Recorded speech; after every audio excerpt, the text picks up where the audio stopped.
6 फरवरी को वजारत ख़ारजा के तर्जुमान वांग वेनबेन ने यौमिया प्रेस कॉन्फ्रेंस में कहा कि जश्न बहार हज़ारों ख़ानदानों के दोबारा मिलने का एक चीनी लम्हा है और ये एक बैन अवी तातील भी है जो पूरी दुनिया में मनाई जाती है। अक़वाम मुत्तहिदा की जनरल असम्बली की जानिब से चीनी कमरी साल नौ को अक़वाम मुत्तहिदा की तातील करार देने की करारदाद मंजूर किए जाने के बाद पहला जश्न बहार मनाया जा रहा है। अक़वाम मुत्तहिदा की फ़ूड एंड एग्रीकल्चर ऑर्गेनाइजेशन और वियना में अक़वाम मुत्तहिदा के हेडक्वार्टर्स ने हाल ही में पहली बार सरकारी तौर पर चीनी नए साल का जश्न मनाया।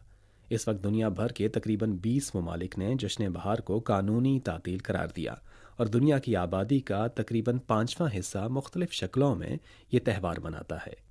ये खुशी की बात है कि दुनिया भर के ममालिक एक खुशगवार जश्न के माहौल का इश्तराक करते हैं और शानदार और रंगीन चीनी सकाफ़त का तजर्बा करते हैं।